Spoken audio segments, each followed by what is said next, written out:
Think and grow rich, सोचो और अमीर बनो, नेपोलियन हिल द्वारा लिखित पुस्तक है। अब तक हमने अध्याय 4 में अंतर्मन को प्रभावित करने का एक माध्यम आत्म सुझाव सुना।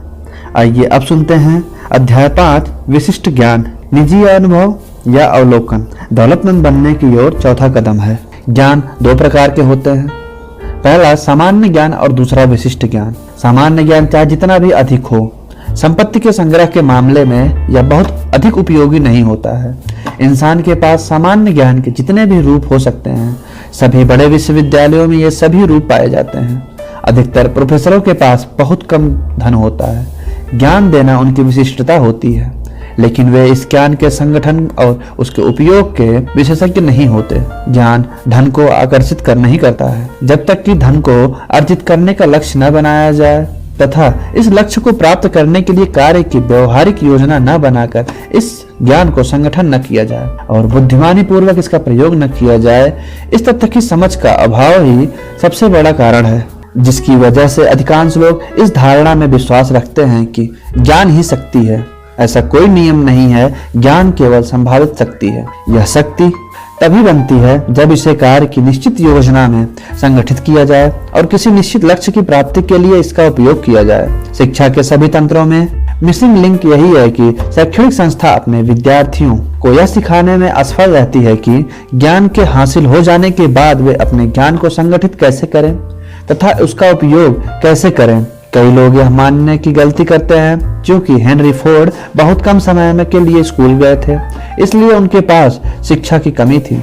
जो लोग यह गलती करते हैं वे दरअसल शिक्षा का सही अर्थ नहीं समझ पाते। एजुकेशन शब्द लैटिन शब्द एजुको से बना है, जिसका अर्थ है बाहर लाना या अंदर से विकसित करना। यह जरूरी नहीं है कि वह व्यक्ति शिक्षित हो, इसके पास सामान्य या विशिष्ट ज्ञान पर्याप्त मात्रा में हो। शिक्षित आदमी वह होता है जिसने अपने मन को इस तरह से विकसित कर लिया हो कि वह जो चाहता है उसे हासिल कर सकता है और इस प्रक्रिया में वह दूसरों को कष्ट नहीं पहुंचाता है। यानी वह इस बात का ध्यान रखता है कि उसकी स्वतंत्रता वहां से खत्म होती है जहां से अगले की नाक शुरू होती है। प्रथम विश्व युद्ध के दौरान शिकागो में एक अखबार में कुछ संपादकीय छापे, जिसमें अन्य बातों के अलावा इस बात का भी जिक्र था कि हेनरी फोर्ड एक अज्ञानी अमन पसंद है। फोर्ड ने उस वक्त पर आपत्ति जताई और उस अखबार के खिलाफ एक मुकदमा दायर कर दिया। जब मुकदमा कोर्ट में चला तो अखबार के वकीलों ने अपनी बात को सही साबित करने के लिए फोर्ड को गवाही के लिए बुलाया, ताकि जूरी के सामने यह सब साबित किया जा सके कि फोर्ड अज्ञानी है। वकीलों ने फोर्ड से बहुत सवाल किए जिससे यह साबित हो सके। हालांकि उनके पास कार बनाने का विशिष्ट ज्ञान था, लेकिन बाकी सभी मामलों में उन्हें कतई कोई ज्ञान नहीं था। फोर्ड से कुछ इस तरह के सवाल दागे गए जिससे उन्हें नीचे दिखाया जा सके। वेंडिक्स अर्नोल्ड कौन थे और 1776 के विद्रोह में निपटने के लिए ब्रिटेन में कितने सैनिकों को अमेरिका भेजा गया। सारे प्रश्नों को सुनने के बाद अंतिम प्रश्न का फोर्ड ने कुछ इस तरह से जवाब दिया, मुझे ब्रिटेन द्वारा भेजे गए सैनिकों की सटीक संख्या तो पता नहीं है, परंतु मुझे यह जरूर मालूम है कि जितने लोग वहाँ गए थे उनमें से बहुत कम वापस लौटे। अंततः फोर्ड ने इस तरह के बेहुदा प्रश्नों के जवाब देते देते थक गए और उन्होंने एक अजीब के सवाल का जवाब कटघरे में आने तक झुकते हुए विरोधियों वकीलों की तरफ उंगली दिखाते हुए दिया। आपके द्वारा पूछे गए बेहुदा प्रश्नों का जवाब अगर मैं सचमुच देना चाहूँ तो मेरे ऑफिस की मेज पर कई बटन लगे हुए हैं, जिन्हें दबाकर मैं अपनी सफलता के लिए ऐसे आदमियों को बुला सकता हूँ जो इस विषय में प्रखंड विद्वान है, जिसमें से मैं उस विषय के जितने प्रश्न पूछूंगा वे उन सब के सटीक उत्तर दे देंगे। अब क्या आप मुझे बताएंगे कि जब मेरे नजदीकी लोग ऐसे में मौजूद हैं तो मेरे हर प्रश्न का उत्तर दे सकते हैं, तो मैं इन प्रश्नों के उत्तर मालूम करने के लिए अपने मन में ढेर सारे सामान्य ज्ञान का अध्ययन करके क्यों मरूं? इस जवाब में निसंदेह दम था। इस जवाब से अकील की हालत सख्त हो गई। इस जवाब को सुनकर अदालत में बैठे हर व्यक्ति को यह एहसास हो गया कि ऐसा जवाब कोई शिक्षित व्यक्ति ही दे सकता है, कोई अशिक्षित व्यक्ति तो कभी नहीं। मेरी नजर में हर व्यक्ति शिक्षित है जो यह जानता है कि जरूरत के सामने उसे विषय का ज्ञान कहां से मिलेगा और उसे कार्य के रूप में उपयोग कैसे किया जा सकता है। अपने मास्टरमाइंड समूह में सहयोग में हेनरी फोर्ड के पास वह सारा विशिष्ट ज्ञान था जिसकी उन्हें अमेरिका का सबसे धनी व्यक्ति बनने के लिए जरूरत थी। यह जरूरी नहीं है कि वह सारा ज्ञान आपके दिमाग में ही हो। एंड्रू कार्नेगी ने यह स्वीकार किया कि उन्हें निजी तौर पर स्टील व्यवसाय के तकनीकी पक्ष के बारे में कतई कोई जानकारी नहीं थी, न ही उन्हें यह सीखने की कोई रुचि थी। उन्हें सिर्फ उत्पादन और बिक्री के विशिष्ट ज्ञान की जरूरत थी। और उन्हें यह मास्टरमाइंड समूह के व्यक्तियों से प्राप्त हो गया। महान भाग्य का संचय करने के लिए व्यक्ति की आवश्यकताएं होती हैं और शक्ति का संगठित विशिष्ट ज्ञान से प्राप्त होती है। अगला पैराग्राफ उन लोगों के विश्वास और उम्मीद दे सकता है जिन्हें इनकी अधिक जरूरी विशिष्ट शिक्षा प्राप्त नहीं हो पाई है, जिनका किसी कार्य के लिए जरूरी है। कभी कभी कुछ लोग इस जरूरी औपचारिक शिक्षा न मिलने पर हीन भावना के शिकार हो जाते हैं। वह व्यक्ति जिसे यह पता होता है कि मास्टरमाइंड समूह के लोगों से वह जानकारी प्राप्त की जा सकती है जो किसी विशेष कार्य के लिए धन अर्जित करने के लिए जरूरी है। थॉमस एल्वा एडिसन को यही देख लीजिए। उन्हें स्कूल में पढ़ने का मात्र 3 महीने का मौका प्राप्त हुआ था। उन्हें कभी शिक्षित होने की कमी नहीं खली और न ही उनकी गरीबी में मृत्यु हुई। हेनरी फोर्ड को भी बहुत ही कम शिक्षा प्राप्त हुई थी, परंतु उन्होंने काफी धन अर्जित कर लिया। एडिसन और फोर्ड अधिक औपचारिक शिक्षा में वंचित होना पड़ा, फिर भी वे सफल हुए।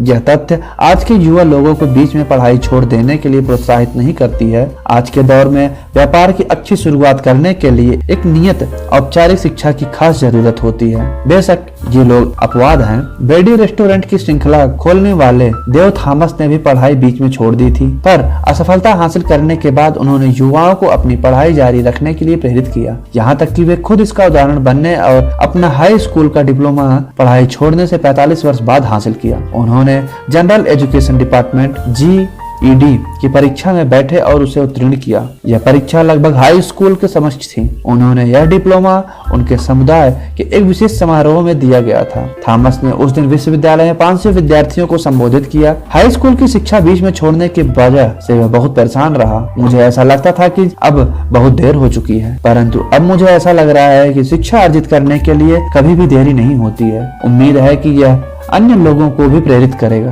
डिप्लोमा हासिल करने के लिए प्रेरणा उन्हें तब मिली जब वे अपनी जीवनी दाविश वे को प्रमोट करने के लिए देश के विभिन्न भागों में कार्यक्रम में शामिल हो रहे थे। कई शहरों में वे हाई स्कूल पास पत्रकारों से मिले और बच्चों को अधिक से अधिक शिक्षा प्राप्त करने के लिए प्रेरित करते रहे। पर उन्होंने बताया कि वे हाई स्कूल पास पत्रकार बड़े चालाक होते हैं। वे अक्सर मुझसे पूछते थे, जब आप यह कह सकते हो कि शिक्षा बहुत जरूरी है, फिर आपने अपनी पढ़ाई बीच में क्यों छोड़ दी? आपकी करनी और कथनी में इतना फर्क क्यों है? सच बताऊं, मेरे पास कोई जवाब नहीं होता था। इसलिए मैंने निर्णय लिया था कि हाई स्कूल का डिप्लोमा लेकर ही दम लूंगा। अब उनका उद्देश्य उन लोगों को शिक्षा जारी करने के लिए बढ़ावा देना है। उन्होंने किसी कारणवश बीच में ही पढ़ाई छोड़ी दी थी, क्योंकि शिक्षा हासिल करने के लिए कभी देरी नहीं होती। मैं लोगों को बताता हूँ, अपनी उतनी पढ़ाई कर लें जितनी आप कर सकते हैं। मैंने पढ़ाई छोड़ने में 45 वर्षों के बाद डिप्लोमा हासिल किया। सच ही तो है, शिक्षा हासिल करने के लिए कभी देरी नहीं होती। थॉमस ने आगे जोड़ा, अब तक की मेरी जिंदगी में प्राप्त उपलब्धियों में यह सबसे महत्वपूर्ण उपलब्धि है। यह जानना जरूरी है कि ज्ञान को कैसे खरीदा जाए। सबसे पहली बात तो यह है कि आप यह ज्ञान लें कि आपको किस विशिष्ट ज्ञान की जरूरत है।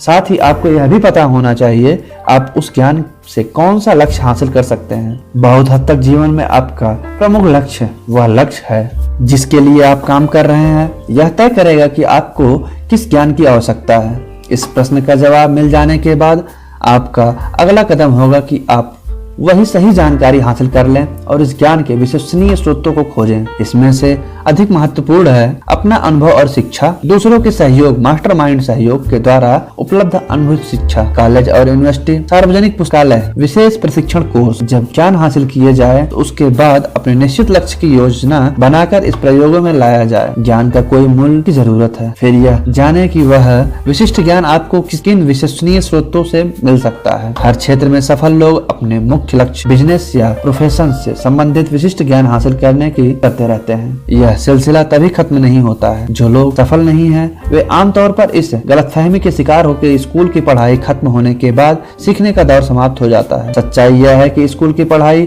तो सिर्फ विद्यार्थी को वह रास्ता भर है जिसके द्वारा व्यवहारिक ज्ञान हासिल किया जा सकता है। आज का युग विशिष्टता का युग है। कोलंबिया यूनिवर्सिटी के प्लेसमेंट डायरेक्टर रॉबर्ट P. मूर ने यह सच्चाई को एक अखबार में रेखांकित किया था। कई वर्षों बाद रोजगार देने वाले कंपनी में सलाहकारों ने बताया कि नियोक्ता जो कैंपस में नौकरी के लिए छात्रों को हायर करते हैं वे किसी विशेष क्षेत्र जैसे business management, computer science, mathematics, chemistry जैसे विषयों की पढ़ाई किए होते हैं। उन्हें तवज्जो देते हैं क्योंकि ऐसे व्यक्तियों को बड़ी जल्दी ही उत्पादन में लगाया जा सकता है, बजाय उन विद्यार्थियों के जिन्होंने कला की व्यापक किंतु उत्पादन के लिहाज से अनुपयोगी पढ़ाई की है। कई ऐसे विद्यार्थी होते हैं जिनमें बहुत योग्यताएं होती हैं पर 18 से 20 वर्ष की उम्र में वे निश्चित नहीं होते, जिस वजह से वे किसी विशिष्ट कोर्स को नहीं चुन पाते हैं जिसके उनका करियर बन सके। इनमें से कई लोग ऐसे ग्रेजुएशन में विविध प्रकार पढ़ाई करने के बावजूद पोस्ट ग्रेजुएट के करियर उपयोगी शिक्षा हासिल कर सकते हैं। इस पुस्तक के युवा पाठकों को किसी करियर उपयोगी कोर्स के लिए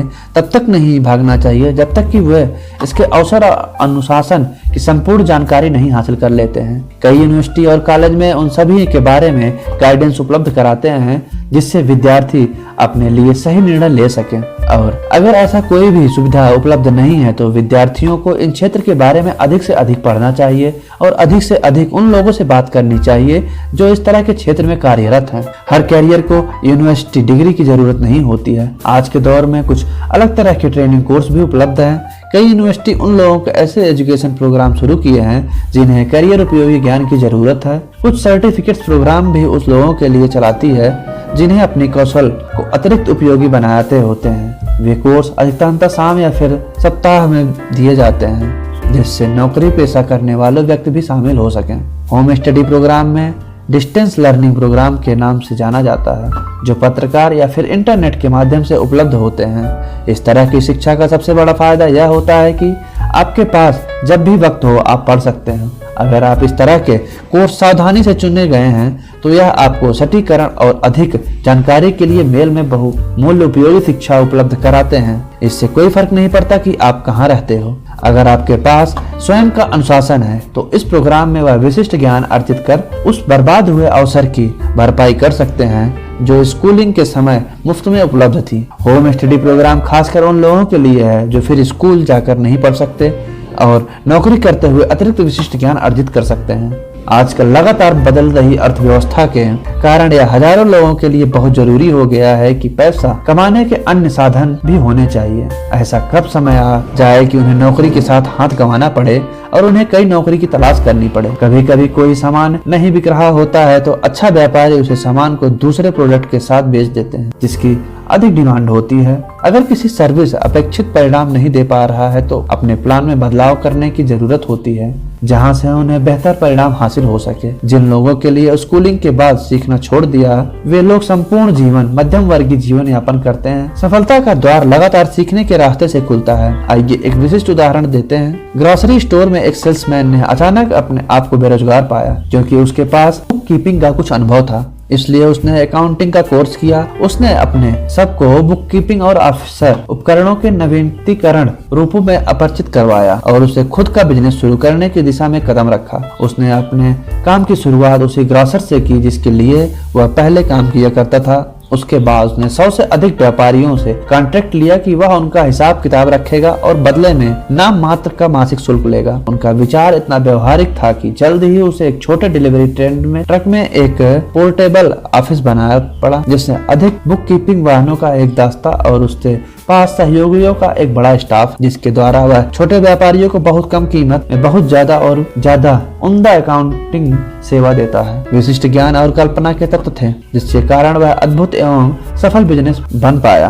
पिछले साल इस बिजनेस के मालिक ने जितना इनकम टैक्स चुकाया वह उस आदमी ने 10 गुना था जो उसे तब भुगती जब वह ग्रोसरी की दुकान से सेल्समैन हुआ करता था। इस सफल बिजनेस की शुरुआत सिर्फ एक विचार से हुई। बेरोजगार सेल्समैन को यह विचार देने के बाद मैं अब एक और विचार देना चाहूंगा इससे की ज्यादा आमदनी की संभावना है। यह विचार उस सेल्समैन द्वारा सुझाया गया था जिसने सेलिंग छोड़ दी और वह सेल्स और होलसेल स्तर पर बुक कीपिंग के बिजनेस में गया। जब उसके उसकी बेरोजगारी की समस्या के बारे में यह प्लान सुझाया गया तो उसने तुरंत कहा, मुझे विचार पसंद आया, परंतु मैं नहीं जानता कि इसे क्रॉस में कैसे लाया जाए। दूसरे शब्दों में उसे शिकायत की कि बुक कीपिंग का ज्ञान हासिल करने के बाद उसे यह मालूम नहीं था कि मार्केटिंग कैसे की जाए। इसलिए उसने एक और समस्या की जिससे सुलझाया जाना था। एक युवा महिला टाइपिंग की मदद से इसने पूरी कहानी लिखी और एक बहुत आकर्षित पुस्तक तैयार कर, जिसमें बुक कीपिंग के नए सिस्टम के लाभों का वर्णन किया गया था। सभी पुस्तक को सुंदरता से टाइप किया गया था और इस साधारण स्क्रैप बुक के लगा दिया गया था, जिसमें एक बिजनेस की कहानी इतने प्रभावित ढंग से कही गई थी कि उसके मालिक के पास इतने ज्यादा अकाउंट, देश भर में ऐसे हजारों लोग हैं जिन्होंने उनसे मार्केटिंग विशेषज्ञ की सेवा की जरूरत है, जो अपने व्यक्तिगत सेवाओं की मार्केटिंग कर सके और उसके लिए यह आकर्षक बायोडाटा तैयार कर सके। जहाँ पर जो विचार दिया गया है वह आवश्यकता की उपज था, आपातकालीन परिस्थिति में उठाया गया कदम था, परंतु इसमें से एक अधिक लोगों का भला हुआ। वह महिला जिसके दिमाग में यह विचार आया, उसने काल्पनिक शक्ति बहुत पैनिक थी। उसने तत्काल समझ लिया इस विचार में एक नए प्रोफेसर को शुरू करने की ताकत थी, जिसके द्वारा वह हजारों लोगों की सेवा की जा सकती थी, जिन्हें व्यक्तिगत सेवाओं की मार्केटिंग करने के लिए प्रैक्टिकल मार्गदर्शन की जरूरत थी। जब इस महिला को व्यक्तिगत सेवाओं की मार्केटिंग करने के पहले प्लान के तत्काल सफलता मिली तो उसने प्रेरणा मिली। उसके बाद वह ऊर्जावान महिला के अपने पुत्र की इसी तरह की समस्या का समाधान खोजा। उसका पुत्र अभी अभी कॉलेज से निकला था, परंतु उसे नौकरी नहीं मिल पा रही। उस महिला ने अपने पुत्र के लिए मार्केटिंग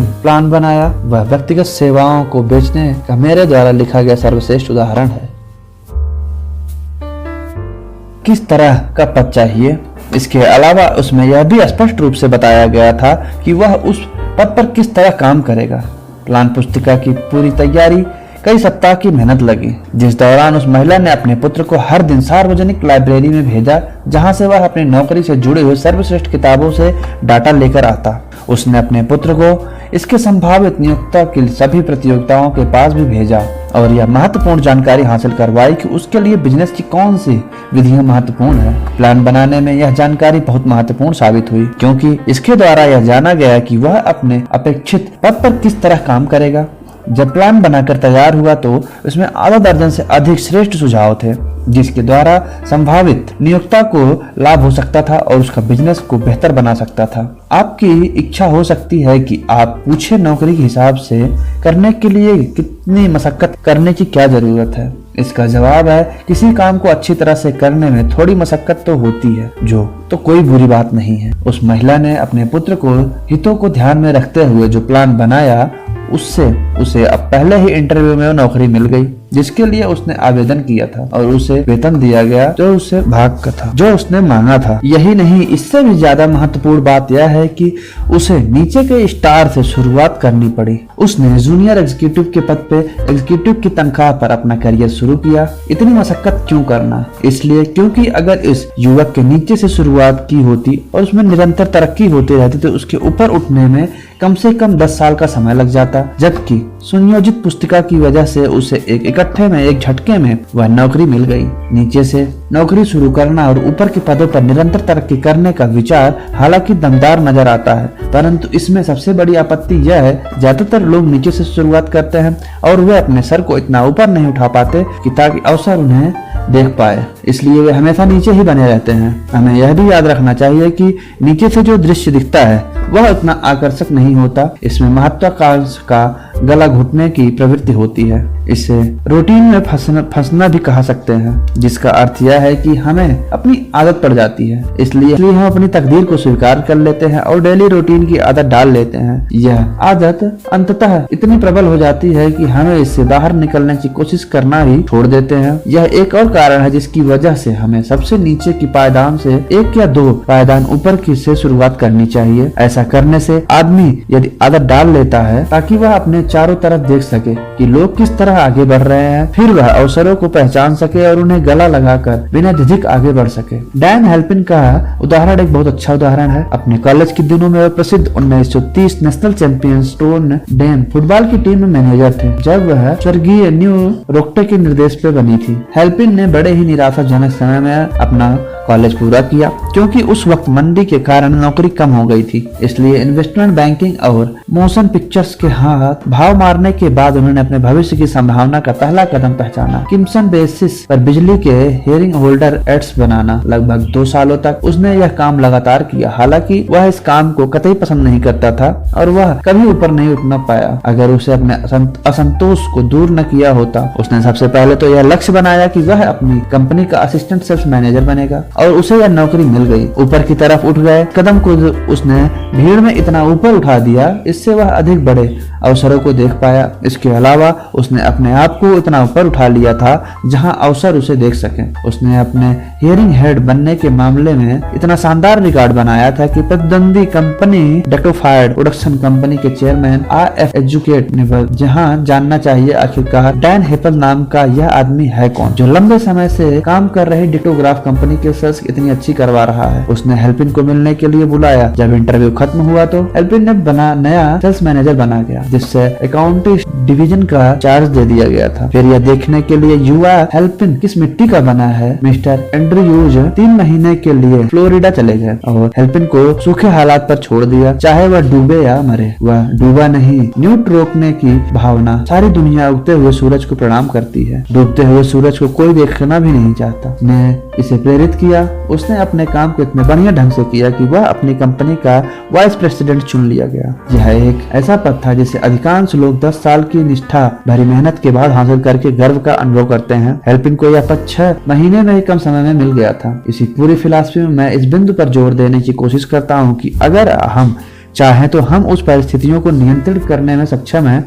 जिसके द्वारा हमें ऊंचे पद पर पहुंचने या नीचे ही बने रखते हैं। इस बात पर जोर देने की कोशिश कर रहा हूं कि सफलता और असफलता दोनों ही बहुत हद तक आदत का परिणाम है। मुझे जरा भी संदेह नहीं है कि अमेरिका के महानतम फुटबॉलर कोच के साथ करीबी रूप से जुड़े रहने के कारण डाल हेल्पिन के मन में सर्वश्रेष्ठ बनने की प्रबल इच्छा थी, जिससे नोटर डेम फुटबॉल टीम को विश्व प्रसिद्ध बनाया। यह सच है कि हीरो का अनुसरण एक बहुत अच्छा विचार है, बशर्ते आप विजेता का अनुसरण करें। असफलता और सफलता दोनों ही परिस्थितियों में बिजनेस सहयोगी महत्वपूर्ण होता है। इस सिद्धांत से मेरा विश्वास तब सही साबित हुआ जब मेरा पुत्र ब्लेयर डैन हेल्पिन के साथ एक पद के बारे में चर्चा कर रहा था। प्रतियोगी कंपनी उसे जितनी तनख्वाह देती, श्रीमान हेल्पिन ने उसे सामने प्रस्ताव में भरी आधी तनख्वाह का प्रस्ताव रखा। मैंने अपने पुत्र पर पिता की हैसियत से भावनात्मक दबाव डाला और उसे राजी कर लिया कि वह श्रीमान हेल्पिन के साथ काम करे। मैंने ऐसा इसलिए क्योंकि मेरा विश्वास है कि ऐसा आदमी के साथ करीबी संबंध बनाना एक अमूल्य अनुभव है जो परिस्थितियों के साथ कभी समझौता नहीं करता। इस लाभ को धन से नहीं तोला जा सकता। अपने कौशल को बढ़ाएं और ऊंचाइयों में पहुंचना सिर्फ व्यापार के लोगों तक ही सीमित नहीं है। माइकल जॉर्डन हर कदम में बड़ी मेहनत की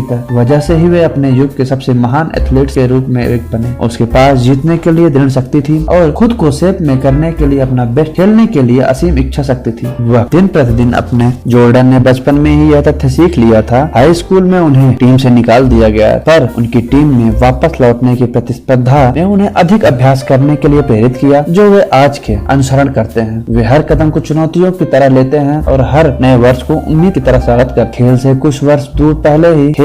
कुछ वर्ष दूर रहने के पश्चात जब उन्होंने बास्केटबॉल में वापसी की तो उनके आलोचकों ने कहा न शुरू कर दिया था कि उसका शिखर का वक्त आ चुका है। उनका शिखर का वक्त जा चुका है, अब वे धीरे पड़ गए हैं और कोई भी चैंपियन जीत नहीं सकते। उन्होंने इस आलोचना को चुनौती की तरह लिया। वे और अधिक मेहनत करने लगे, हमेशा से अधिक। उन्होंने पर्सनल ट्रेनर के साथ 1 वर्ष का ट्रेनिंग प्रोग्राम प्लान किया जिसमें जिम पर और अधिक मेहनत करने लगे। उन्होंने पाया कि जैसे जैसे आगे बढ़ते हैं वैसे वैसे शरीर के लक्षण आपको बताने लगते हैं कि शरीर को किस तरह से शेप में लाया जा सकता है जिससे चैंपियनशिप स्तर पर लगातार खेला जा सके। परिणाम बहुत बढ़िया निकले। जॉर्डन ने अपनी टीम को 1996 और 1997 के चैंपियनशिप में जीत दिलाई और खुद दोनों ही वर्ष मोस्ट वैल्यूएबल प्लेयर के खिताब भी ले गए। माइकल जॉर्डन की दृढ़ता हमें यह सिखाती है कि किसी तरह प्रतिबद्ध होकर और अपने आलोचकों से आगे बढ़ा जा सकता है। प्रतिस्पर्धा सिर्फ पहला कदम है जिसके द्वारा कठिन परिश्रम, शारीरिक और मानसिक व्यायाम की जरूरत होती है जो आपको शिखर पर पहुंचा सकता है। नीचे से शुरू करना ठीक नहीं है। किसी भी आदमी के लिए निकाय स्थान बोरियत भरा, भयावह और लाभहीन स्थान है। इसलिए मैंने इस बारे में इतने विस्तार से बताया है कि अगर सही योजना बनाई जाए तो नीचे शुरुआत करने को किस तरह से रोका जा सकता है। जिन महिलाओं ने पाने जिन महिलाओं ने पाने बेटे के लिए पर्सनल सर्विसेज प्लान बनाया था, उसे देश भर में लोगों ने यह आग्रह मिले कि वह उनके लिए भी इसी तरह के प्लान बना दे। ये सभी लोग उसका सहयोग थे ताकि उन्हें अपनी व्यक्तिगत नौकरी के बदले में अधिक धन प्राप्त हो सके। हमें यह नहीं मान लेना चाहिए कि उस महिला की योजना सिर्फ चतुराई भरी सेल्समैनशिप थी, जिसके द्वारा वह उन लोगों को उन्हीं की सेवाओं के बदले में अधिक धन दिलवाती थी जिन्हें वे पहले कम दामों में बेच रहे थे। वह व्यक्तिगत सेवाओं के विक्रेता के अलावा उनके खरीदार का भी ध्यान रखती थी और इसलिए वह इस तरह की योजना बनाती थी जिससे नियोक्ता को उस अतिरिक्त धन के बदले में पूरा मूल्य मिले। अगर आपके पास कल्पना और अगर आपके पास व्यक्तिगत सेवाओं के बदले में अधिक लाभदायक विकल्प खोज रहे हैं तो यह सुझाव आपके लिए प्रेरित साबित हो सकती है। इस विचार से इतनी अधिक आमदनी संभव है जो औसतन डॉक्टर, वकील या इंजीनियर को भी नहीं होती, जिसमें कॉलेज में कई सालों तक अपने विषय की शिक्षा हासिल की है। दमदार विचारों की कोई निश्चित कीमत नहीं होती है। सारे विचारों के पीछे विशेषज्ञ ज्ञान होता है और दुर्भाग्य से जिन लोगों के पास प्रचुरता में धन नहीं होता उनके लिए विचारों की तुलना में विशिष्ट ज्ञान अधिक प्रचुर मात्रा में होता है और अधिक आसानी से हासिल किया जा सकता है। इस सच्चाई के कारण उस आदमी की सास मांग रहती है और उस आदमी के सामने